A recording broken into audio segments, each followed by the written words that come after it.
I'm not sure if I'm going to make this public or unlisted. I'm going to watch it after I record it. It's sort of a midway argument thing that was started in a comment section of my last blog post. I left 2 long comments, which were met with 3 very long comments, and I fear that if I continue in text form, we're just going to quadruple and just double down on that afterwards, and it's just going to be a huge time sink. Whereas if I do a video, maybe I can convey my ideas better or my feedback better than I did in those first 2 comments. I'm talking about an exchange I'm having with the blogger Darth Barracuda. I'm going to link his blog. He's a great blogger. He's one of the few wildlife interventionists.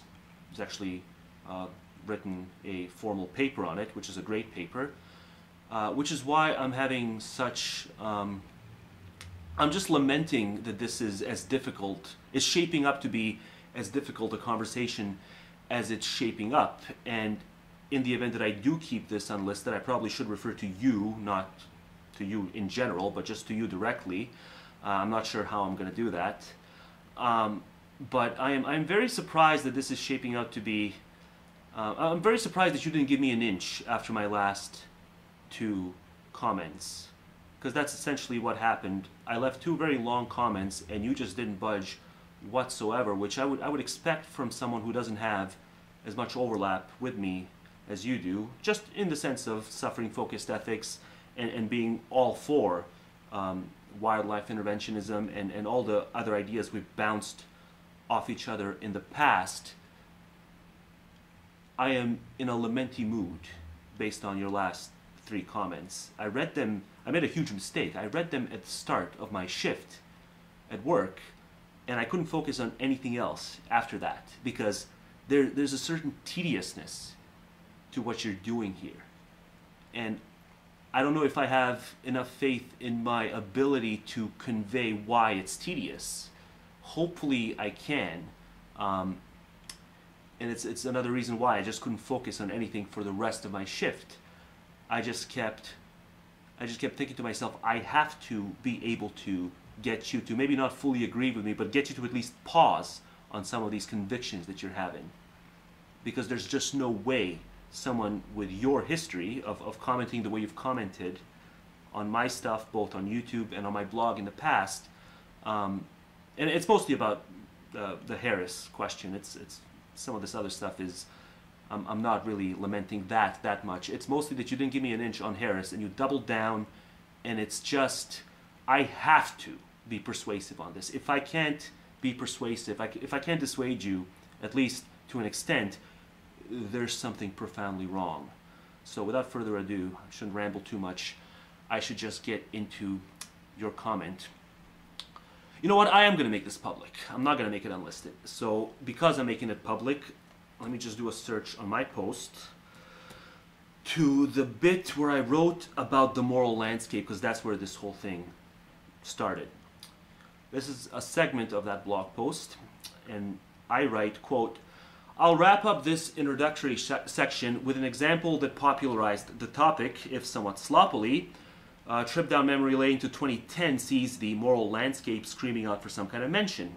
What did Sam Harris accomplish with the moral landscape? Did he shed light on some of the hardest, most complex moral stalemates and reset them for public consumption?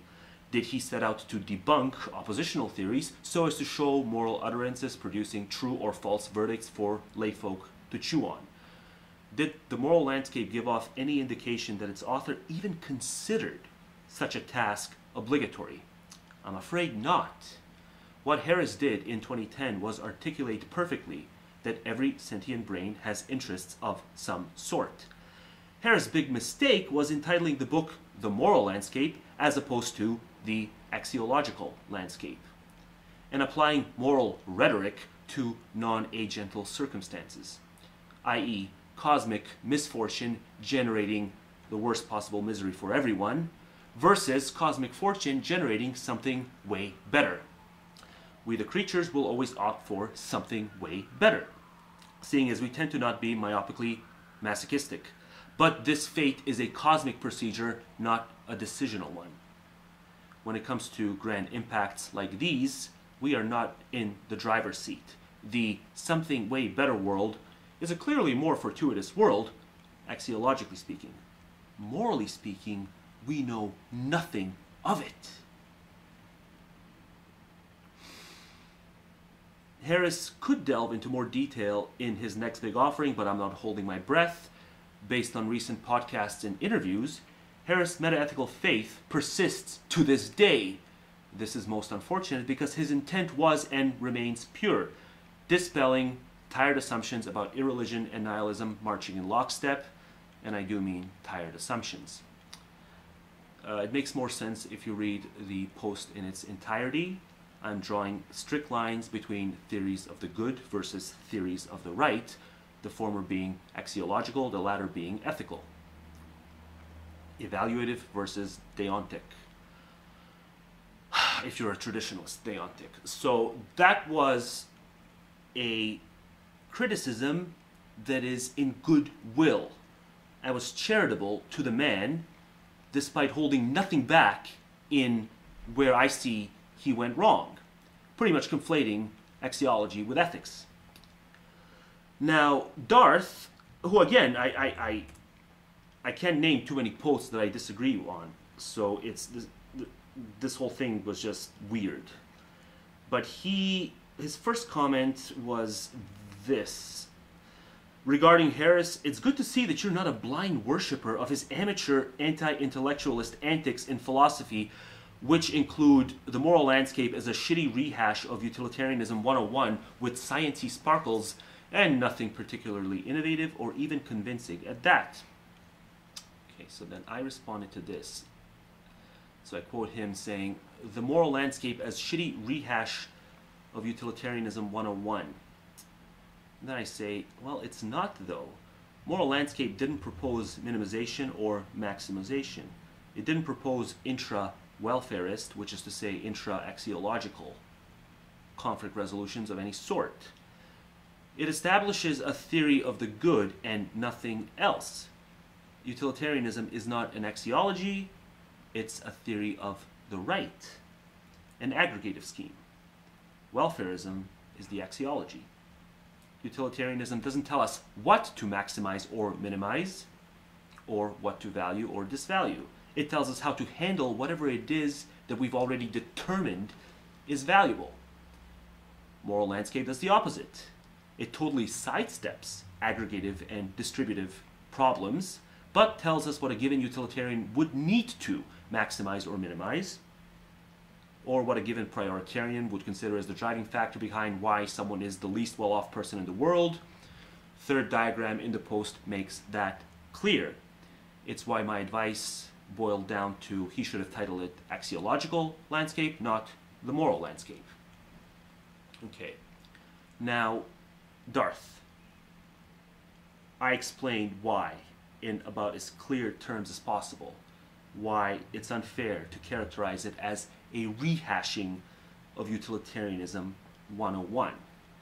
Utilitarianism is not an axiology. It's not a theory of the good. Can you, at least as step A, grant that that's not a fair summarization of the book? You can say he rehashes welfarism, and in fact, he doesn't go into detail about what specific subset of welfarism is the most appropriate subset, right? So I'm doing this balance act between preferentism and hedonism. So the hedonism is typically reserved for non-human species, and preferentism, which is sometimes referred to as desire satisfactionism, that's reserved for the reflective pockets of human civilization, right? So at least I'm trying to come up with some sort of a detailed, systematized handling of welfare. Whereas the moral landscape just said, well, there's just peaks and valleys, right? Which is not detailed enough. So you can just say it rehashed generic welfarism, right? So that can be the critique, but it's not the critique that your initial comment hinted at. It's not a rehashing of utilitarianism. So if you can't grant me anything else, at least grant that you picked up that off of a poor interpretation elsewhere. It should be the easiest thing to grant, is that the paragraph that I just read that you didn't tackle in your follow-up responses is right on the money. Now, I also dislike this blind worshiper of amateur intellectualist antics. So I guess we can go into some of that. So it's your last comment, which I'm just going to scroll to right now. The moral landscape, this is you writing now. The moral landscape sidesteps these problems. This is you after you quote me saying that it sidesteps these problems. You point out that it sidesteps these problems. Okay, and then in parentheses you say, so much for science answering moral problems. Now, this is tricky because science can inform, so science can't answer moral problems, but it can inform on axiological questions. It can inform us on theories of the good insofar as the ability to measure what people want in their own lives. We can do happiness indexes, we can do well-being indexes, gets into a lot of the stuff economists do. So that's sort of a soft science informing us on what is axiologically valuable, which I'll grant, that's just the evaluative aspect. It's not the what's considered deontic traditionally and what I would just call ethical. It doesn't impact that area of ethics. And then you continue saying, while simultaneously not doing science to affirm that welfare is what we ought to focus on. Well, I think that can just be declared by fiat, because what is the alternative? The alternative is value simpliciter, the belief that something can be bad without it being bad for anyone. And likewise, the belief that something can be good without it being good for anyone. Right? You might come close to making a cogent argument for that, or at least saying the onus is on the welfarist to prove something, whereas I would say the onus is on the non-welfarist to prove that value simpliciter exists, or to steer us in that direction. You might make a stronger case with humans, but when you get to non-human animals, like, give me the best argument as to why non-human animals warrant a non-welfarist theory of the good. Why something can be good or bad for a non-human species without it impacting them in welfarist terms. And I would even take that as a specific type of welfarism in the form of crude hedonism. What's the non-welfarist axiology? Let's see, where did I leave this off? This is a major criticism of his book. He uses weird and overly broad conception of, quote, science in order to make his argument work. It's ad hoc. The definition is tailored to the argument. Weird and overly broad conception of science. Some might say weird and overly narrow conception of science is one that restricts the term science to empiricism only. I don't get this touchiness when it comes to stretching science out so that it encompasses rationalism as well as empiricism, because that's all he's doing. I would understand touchiness around this issue if someone were to try to blur the lines between rationalism and empiricism.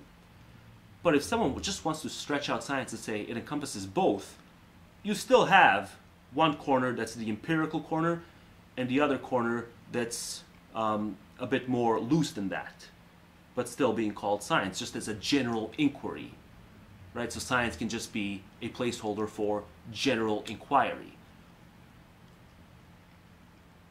It's just a word. Call it scientism if you must, but it's not any sort of logical trespass. Ultimately, I don't care. I don't even have strong views on it. I don't understand why it would generate such a backlash. It's a word. Whether we use it narrowly or broadly, it always comes down to a word.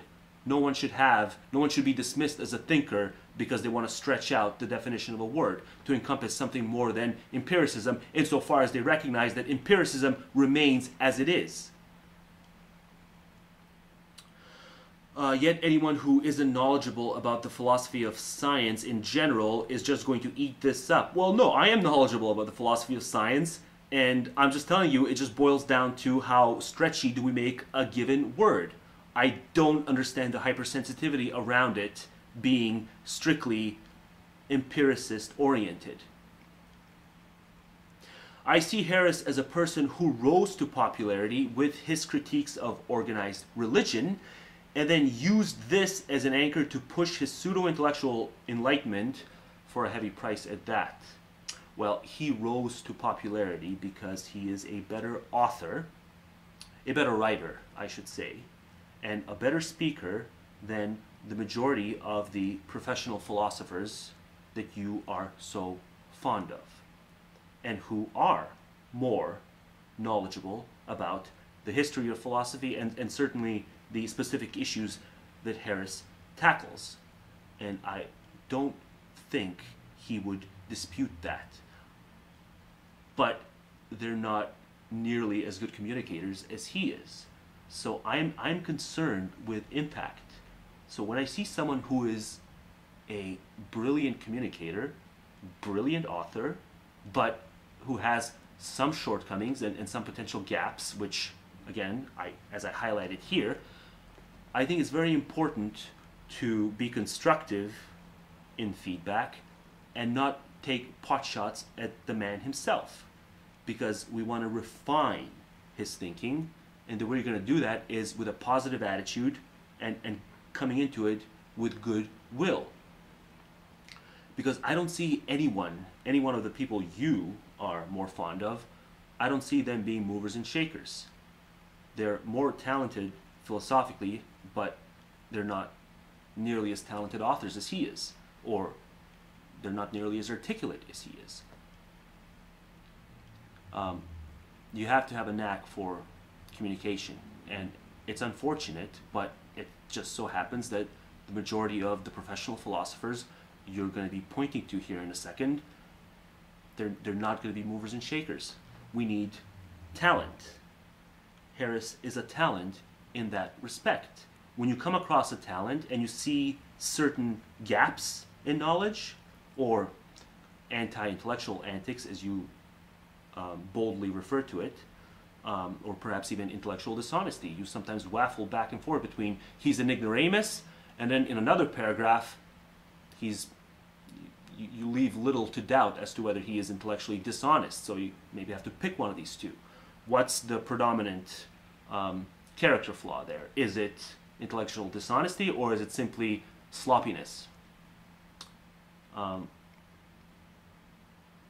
overall point being, you have to, when you come across someone who can communicate with the broad public, that's someone you're going to want to refine, not dismiss, if you care about making an impact, which you're a consequentialist, so it seems that it's a rather hollow consequentialism if you just want to dismiss people who are making waves. And he is making waves. Which philosopher is outselling him book-wise? Is it uncouth to ask that question?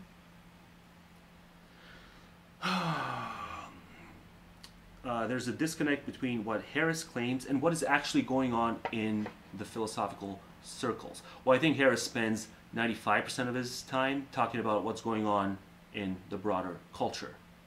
And insofar as what he actually says is going on in the philosophical circles, I'm trying to think back. What's the mischaracterization? I can't think of anything. Now, I'm not opposed to people trying to do philosophy on their own.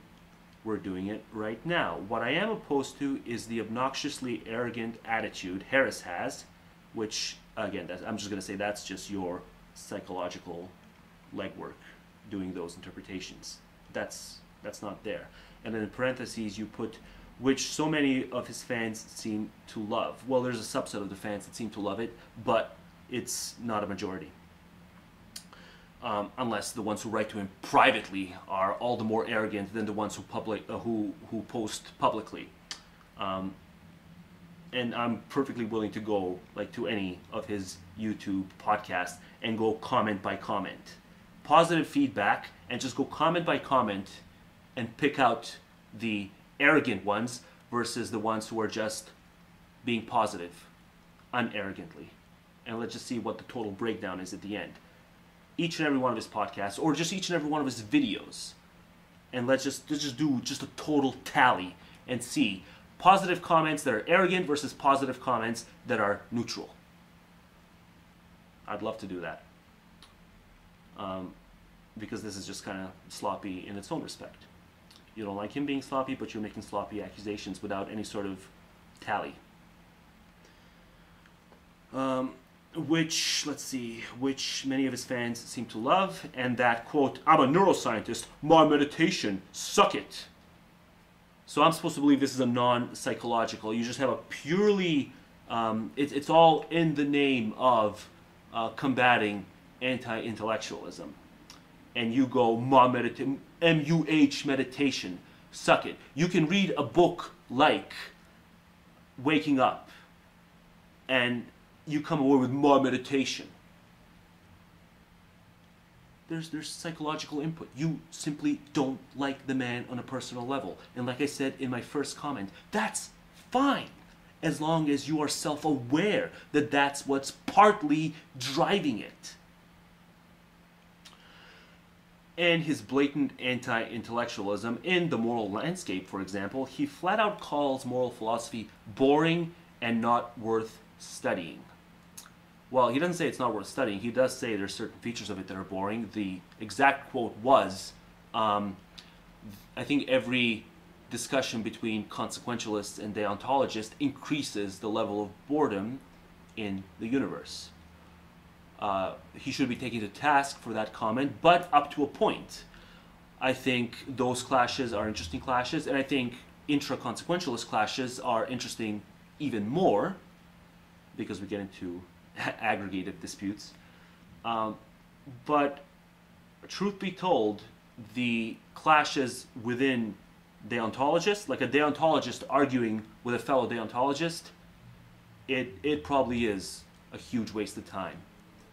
Unless you're just a hardcore traditionalist in your values. Then you might, like if you have some sort of an affinity for commonsensical ethics, you're probably going to be very charmed by an intra-deontological dispute. I don't think either of us are, so you can at least take half that comment and say, there's probably a point to be made there. So you continue. Someone over at the R Bad Philosophy subreddit summed it up perfectly. Harris has some ideas, and he presents them as if they are completely new and never before seen. Evidence. Give me a quote of something that he has presented as though... See, again, this is just interpretive legwork that I think is unjustifiable. He, in one of his podcasts, was asked to recommend his top 12 favorite books. The first one he recommended was A History of Western Philosophy by Bertrand Russell. Second one, incidentally, Derek Parfit, the late, great Derek Parfit's Reasons and Persons. Right? These are old books. They are books that account for a lot of history that you are attentive to.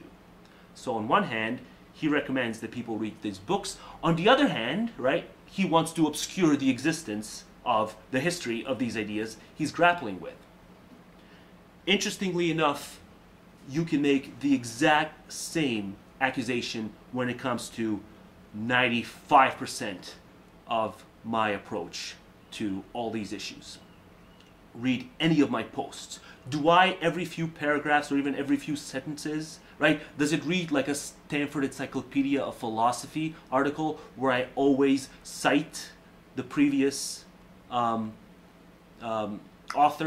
who has discussed the issue at length? Like such and such name, year, name of the book, page. Do I ever do that? I never do that.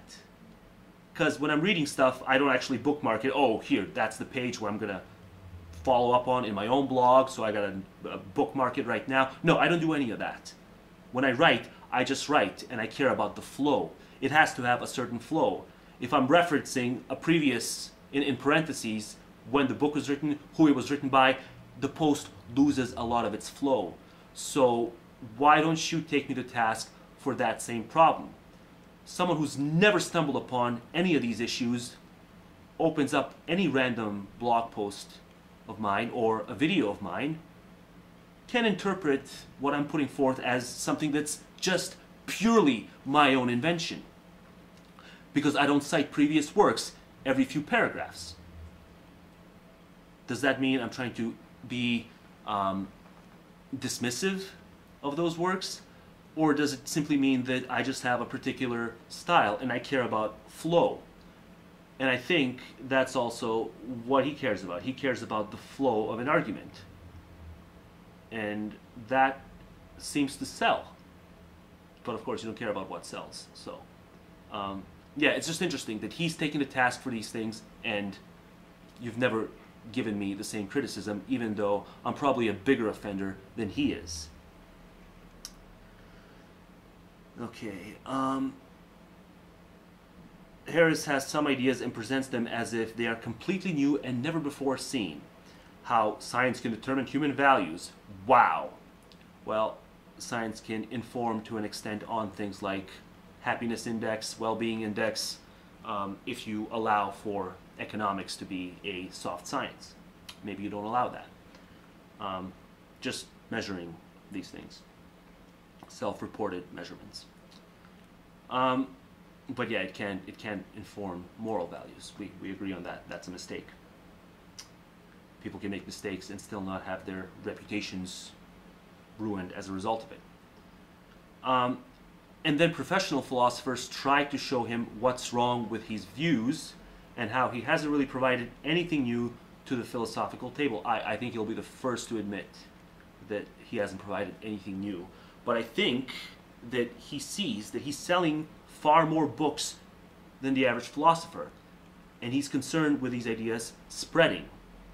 So, like I know you mentioned the free will book, how he didn't bring anything new to the table. But at the end of the day, the question is, should that book have been written? It sold more than the average book on free will, or I think even most books on free will versus determinism. It sold more than those other books sell. And I know he's referenced a few times that he's had people write back to him saying that he's changed their view on that. So I think that's a good thing. He didn't discuss anything new, but he had more of an impact. See, despite the fact that it wasn't original, I still think it ought to have been written, because he's a good author and a good communicator. And thus, he's going to get people to think about these things, whereas a more long-winded philosopher, perhaps even a more original philosopher, would have likely failed at that. And then professional philosophers try to show him what's wrong with his views and how he hasn't really provided anything new to the philosophical landscape. He gets all defensive, moves the goalpost, and claims victory. Well, he gets defensive in the sense that he will argue back. Moves the goalpost, I don't know, you're going to have to give me some specifics on that. Claims victory. Again, I just have to ask for specifics. I don't think the issues are definitive in any way. A lot of the issues are still open to debate. Like, it's an open debate whether science should strictly be limited to empiricism or whether it can be extended to rationalism. Might be semantics, but I think it should be treated as an open debate. That's one example. And I don't think he has claimed victory on that. I just think he's presented his views. I mean, seriously, if Harris' views were really that great, you would think he would be more prominent in the professional philosophical community. How about this? If antinatalism really had something of worthy contribution, it would be more prominent in the professional philosophical community, at least the professional moral community. And yet, it is about as dead and buried as any other taboo view. I think it's seen as on par with like positive eugenics. So, you'd think. Well, no, I don't think. I think people have certain expectations, certain rule books that Harris doesn't play by, and that probably the average antinatalist who writes books about it doesn't play by. Why hasn't Sarah Perry's Every Cradle is a Grave, why hasn't it gained prominence in the professional philosophical community? It's a great book, but it doesn't play by those restrictive set of rules. She does her own thing. It's a sort of balance act between autodidactic philosophy and professional philosophy. Certainly it's good to take pointers from it, but this attitude is just going to draw people away. Like, people are not even going to be willing to take pointers from it if they see that the moment you depart and start doing your own thing, people within the community are going to see to it that you suffer reputational damage for branching out. Like branching out by not citing previous works every few paragraphs, and thus being interpreted as if you are trying to present your ideas as something brand new, when no, that's not what you're doing. You're simply not citing as often as you could because it ruins the flow. But of course, it can never be about the flow, because we don't care about making it conducive for the broader public. We just care about, I don't know, intradisciplinary ego stroking.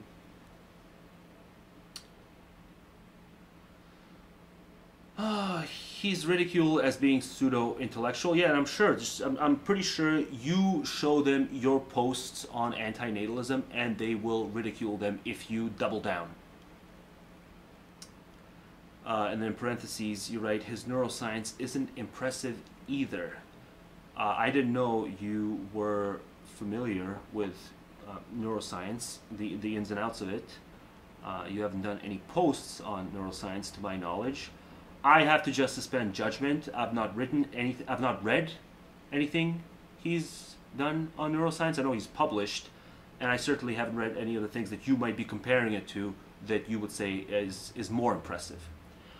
So now you get to the part on his book on free will, rather expensive for its short length, doesn't add anything to the debate. So again, it adds a broader scope because of the volumes of feedback he's had from people who never considered the topic prior to him having published it, because he has a broader reach.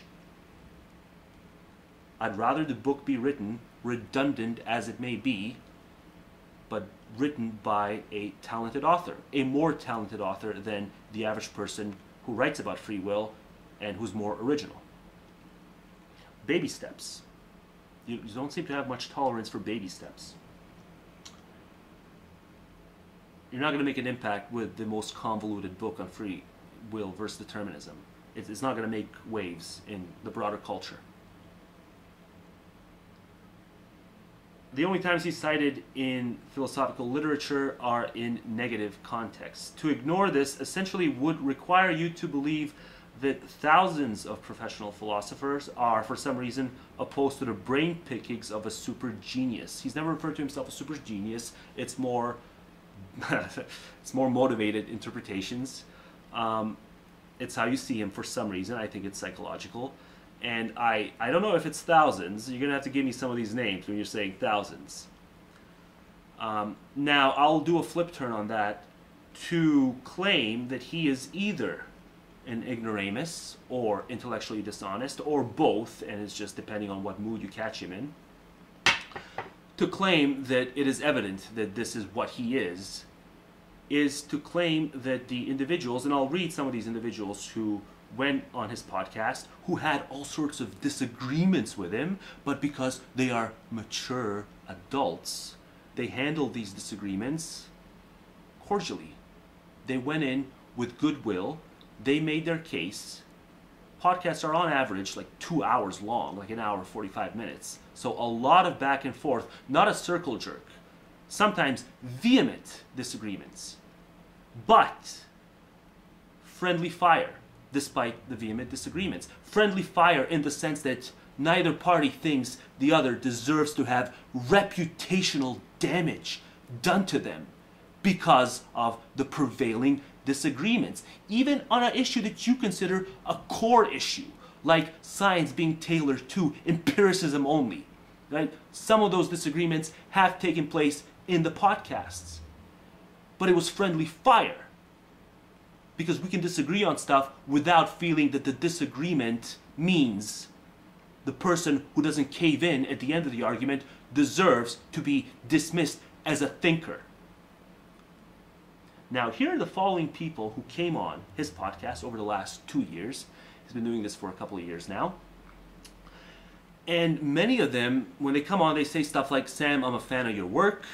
Sam, I'm liking what you're doing. I'm so happy to be on the podcast, having this conversation with you. I've got some things I want to tackle with you, blah, blah, blah.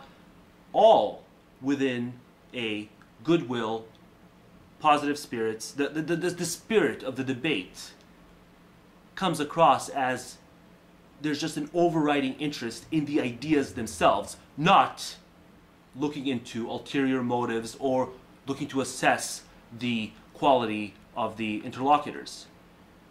Your philosophical subreddits, subforums, I've been around the block.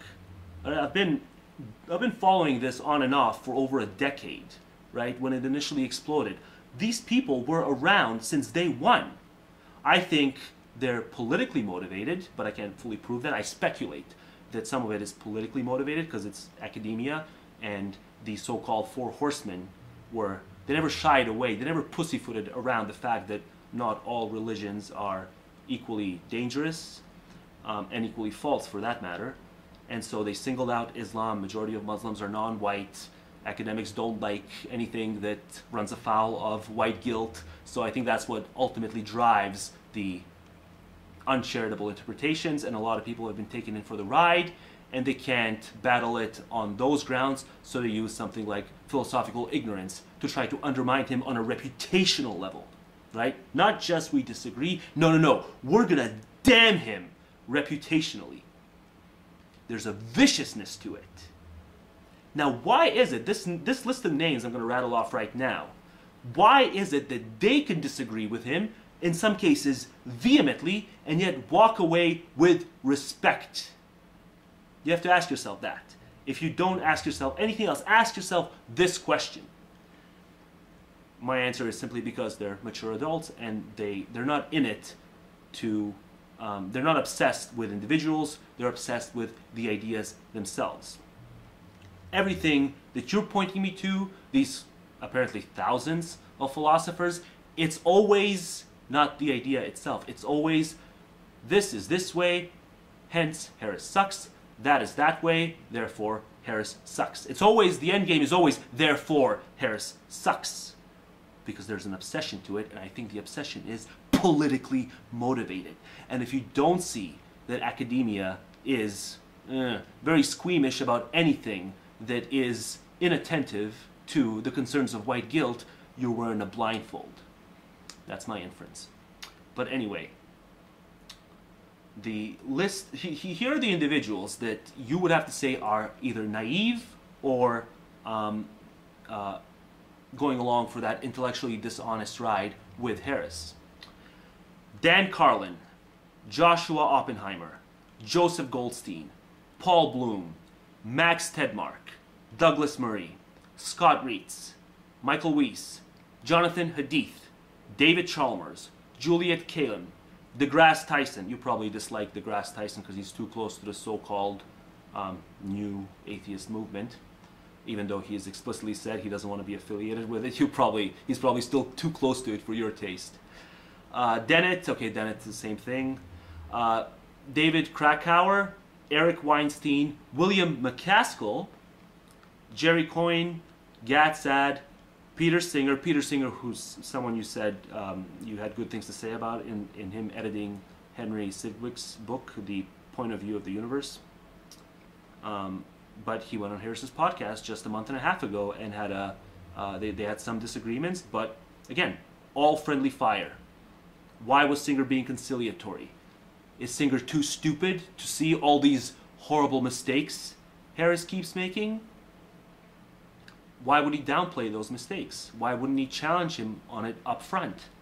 Why wouldn't he say that, Harris, you deserve to have... Look, there's thousands of philosophers on subreddits who say you should have your reputation go down the drain because you believe science goes beyond empiricism.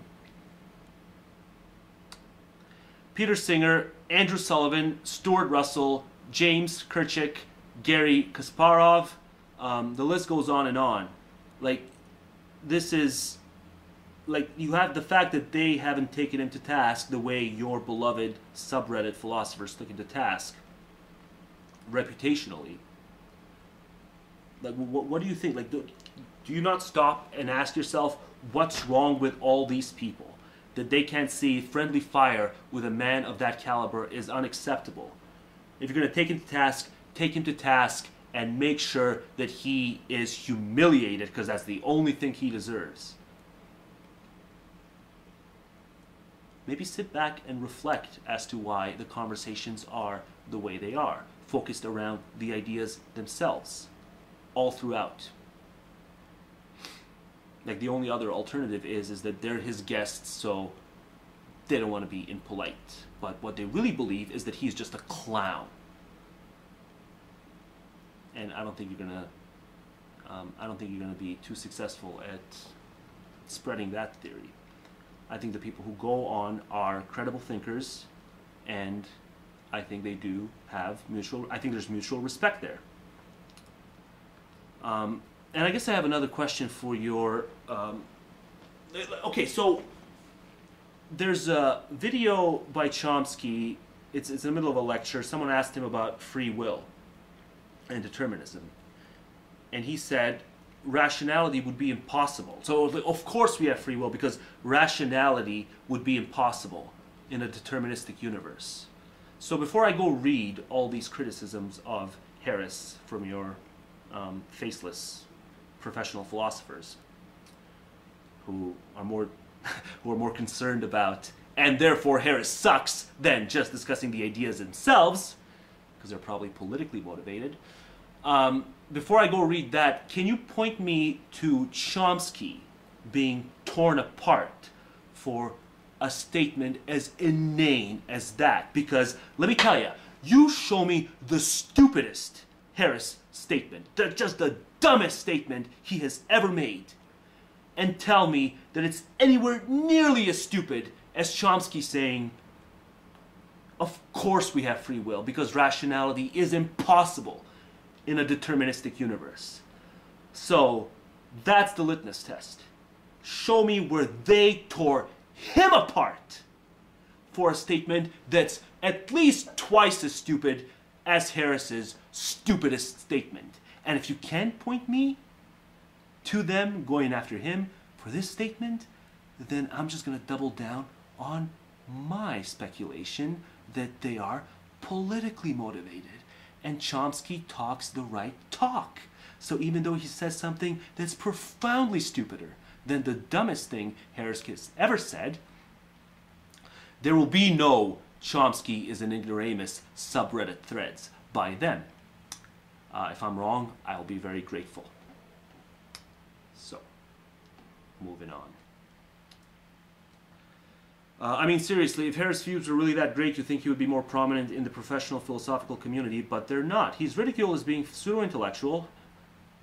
His neuroscience isn't impressive either. Okay, so I read this before, my apologies. I lost track of where I was. His book on free will, rather expensive for its short length, doesn't add anything to the table. The only times he's cited in philosophical literature are in negative context. To ignore this essentially would require you to believe that thousands of, well, again, so to ignore what I just said would require you to think all of his podcast guests are either conciliatory because they're guests, or that they're too stupid. All those people are too stupid to figure out that his flaws run so deep that he deserves to suffer reputational damage. So we seem to have a duel here in terms of borderline conspiratorial views. And yeah, there is something cultish about all your circle jerky Reddit people versus the broadness of the individuals he engages with in good faith. People from all different disciplines and backgrounds. Okay, so your final comment. 3 of 3. Harris is guilty of a lot of things, including using neuroscience, a very young field, to prove things. No, but to steer the debate on free will versus determinism in a specific direction. So the fact that it's been shown that we are going to do what we do before our conscious decision before the decision becomes conscious in us. Like, do you think that's not in any way a strike against the free will position? Like, it doesn't definitively disprove free will, but it certainly goes some way in steering the debate. So that's what he did when it comes to neuroscience. So I guess you don't think that discovery does anything to the free will determinism debate. That's fascinating to me. I'd like to hear why you think that. Despite the fact that the things he's talking about have already been talked about for the past 40 some odd years. I'm not exaggerating. Yeah, I'm pretty sure if you ask him, he won't deny that. In essence, Harris is misleading many people by pretending to be some kind of trustworthy authority on these things when he's not. Anyone can do philosophy, sure. Not anyone can do it well, and Harris, more often than not, does it poorly. Well, he does it suboptimally because he does a lot of things. I don't expect you to just take my word for it. I just argued that Harris does exactly this. If you want more information on why I have such a negative view of Harris pop philosophy, the easiest method would be to hop on the Ask Philosophy subreddit and search Sam Harris. Okay, so we went over this. I don't think I read this before, but I guess you just mentioned it twice. For a more satirical approach, Reddit Bad Philosophy likes to circle jerk about him as well. Yeah, it just sounds like faceless trolls. It's funny you said satirical approach because you didn't comment on the fact that like the people who think he's a bigot are so detached from reality. Just a month ago, one of their heroes, Glenn Greenwald, retweeted a satirical article calling him a white nationalist. They're so detached they can't tell satire from reality, as mentioned in my earlier comment to you. And it's just funny that you didn't have anything to say about that. You seem very one-sided. If you want an actually good defense of moral realism in a consequentialist, welfare-oriented sense, look no further than Henry Sidgwick. The Point of View of the Universe is a great book edited by Singer. So this is just condescending to assume that there's nothing other than Harris. Like, if I say Harris is not as bad as you're saying he is, if that's my position, he's not as bad, not nearly as bad as he is, I need these pointers to people who have done it better than Harris. I'm not denying that people have done it better than Harris. I'm saying Harris is better at spreading those theories, and that's not worthless. That is worth something. If you actually care about, as you just said right here, consequentialism, then you want good memes to spread. So, yes, Henry Sidgwick is a better philosopher, at least a better moral philosopher. I don't know much else about his philosophies or what he puts forth. I think Methods of Ethics was actually a better book than Point of View of the Universe. But it doesn't mean he's a better author. Doesn't mean he's a better speaker. Doesn't mean he was a better communicator. Now, granted, in his era, it would have been harder to do that than in this era, so maybe I'm being a bit unfair in that respect. But hey, that's why it's always better to cite the more modern versions, things that are going to be easily digestible by the average person, especially if you're doing applied ethics. I understand if you're doing meta ethics only or even normative ethics only, but so much of what Harris does is also applied ethics. So much of what he does is he's promoted effective altruism. I mean, is that not worthy of a positive little thumbs uppy input, right? I mean, would you rather praise a philosopher who is more attentive to detail but who never promotes anything good in the way of applied ethics? I mean, just in terms of like we can go back to the theory of the right versus the theory of the good. Harris does more good.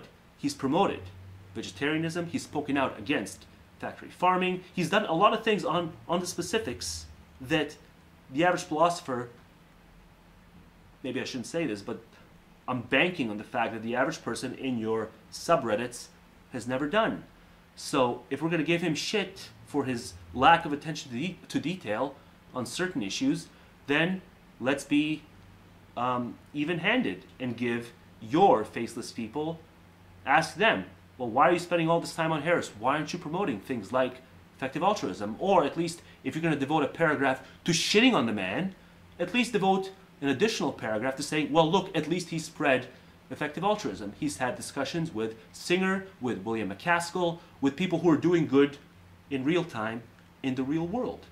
And that's a good thing. But I think that sort of balance would require a level of maturity and goodwill, which the average critic, especially the average professional philosopher critic in these subreddits, doesn't seem to be all too concerned with. It's more about this is this way, and therefore Harris sucks. So then you quote me saying, by your metric, there are a few dozen true intellectuals and everyone else is a phony. And you say, absolutely not. I'm not sure where you got this from. Well, maybe not a few dozen, but certainly a few hundred, right? A few hundred. I study philosophy produced by those trained to be philosophers and those who make their living teaching and expanding the field. So maybe we should just do just totally rank all, not just philosophers, but just all people in terms of both their epistemic status and their positive to negative contribution, and just rank them all and just see how many people you actually think, because you're very fond of this just clearly binary division between true philosophers or maybe even intellectual purists and anti-intellectualists. That is how you're breaking this up. I mentioned a spectrum in one of my first two comments to you. You totally ignored it. And instead you doubled down on, you have these anti-intellectualists here, which may include all the people who were on his podcast because they didn't take him to task. So you got all the anti-intellectualists on this corner, and then you got the intellectual purists on that corner. And that's all you can be. You can either be an intellectual purist or an anti-intellectual. There's no such thing as an intellectual middleweight. I think there is. I think there's heavyweights, there's middleweights, there's lightweights, and then there's anti-intellectualists. And to say that Harris is the anti-intellectualist is, there's some ideological slant to that. Effectiveness is not what's at issue here. True, academia can be esoteric, I won't deny that, but this doesn't mean more effective, i.e. dumbed down. No, that's why I mentioned the tightrope. There's a way to walk that tightrope. I think I'm pulling it off. I don't think I'm pulling it off as well as I'll be pulling it off in a decade. But yeah, you're going to have to walk a certain tightrope. I don't see how a consequentialist doesn't care about that. But this doesn't mean that more effective, aka dumbed down philosophy is more right. No, but it can be more effective. It can be suboptimally insightful and more effective, right? So if you can have, let's say 100 is optimally insightful, right? Let's say 95 is suboptimally insightful. Would you rather go with a world where the biggest stage we reach is 95? So we never reach optimal insight, but we get far more, we accomplish far more mimetically than we would. Like let's say it's a 50-point differential mimetically. We lose 5 points epistemically, but we gain 50 points mimetically. Do you even think we should be susceptible to these sort of trade-offs? I think if you're a consequentialist, you have to say yes, because good memes are going to produce good results. The spreading of good memes. Why do you think the political climate is the way it is? Why do you think it's in dire need of cleanup, just in terms of the way people think? Because the average philosopher is not nearly as influential as he should be. I'm willing to not dumbed down, but I'm willing to walk the tightrope, maybe sacrifice a few epistemic points for mean points. If you're going to have zero tolerance to that, you're not a consequentialist. Then you quote me saying, it's good to be well-rounded, most philosophical giants aren't. And then you say, I'm not sure what you mean by this. Most philosophical giants, on the contrary, have been heavily involved in both science and philosophy, or politics and philosophy. The giants tend to be those who find a way to make philosophy useful in other domains. So, where's the reach? Who is outselling Harris? And if they're not outselling Harris, does that mean that they should never look in the mirror and ask, why am I not selling nearly as many books as the guy who's clearly doing it worse than me? Is it because the public at large are just incapable of learning? And if so, which century after century, that seems to be the case. So if so, at what point do we just start counting our losses and saying, pick your poison? I am willing to pick my poison. I can't have optimal meme spreading and optimal attention to detail. If you're holding out hope for that, you're an idealist.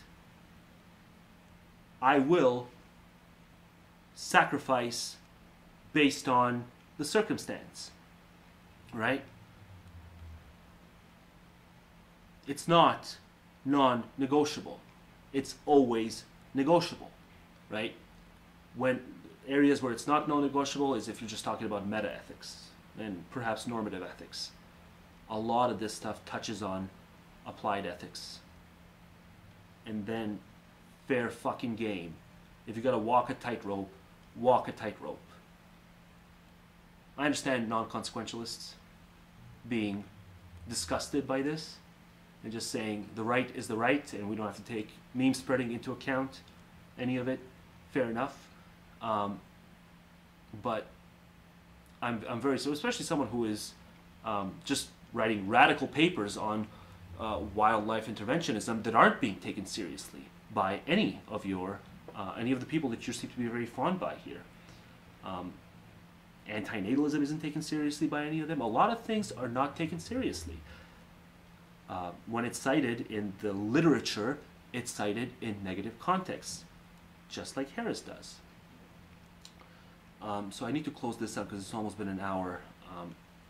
I guess I will get to the theism stuff. I'll get back to you on that in the comments. But I know you said it's a mischaracterization the way the so-called Four Horsemen did it. Even though Bertrand Russell critiqued religion in pretty much the identical ways, and no one says Russell mischaracterized theism because he didn't go after these highly esoteric, what you call classical theism is just deism, unless you want to really split a lot of hairs. But you're talking about the impersonal God, which is deism, right? And no one's criticizing deism in title because they're saying it is a critique of religion and theism. So, what was the other point I was going to make on that? It's not a mischaracterization. Just like you've done a lot of posts on antinatalism. You've been highly critical of theism. Of natalism. In none of those posts did you go after Brian Kaplan's defenses of natalism. Does this mean all of your attacks on the natalist position were strawman attacks and mischaracterizations and weaselly approaches to the topic because you didn't set out to tackle what is perceived as the most sophisticated defense of the natalist position? Would it be fair for someone to summarize every post you've done on antinatalism that's been combative against natalism? Would it be fair to say that you're just skirting around someone like Brian Kaplan? No. You simply didn't steelman natalism yet. A failure to steelman is not a straw man. It's not a mischaracterization. We have to have some sense of proportionality. If we're going to argue, if we're going to tackle a topic proportionally, And if 99% or some close to that, if 99% believe in a personal God, then it is the personal God that we should spend 99% of time tackling.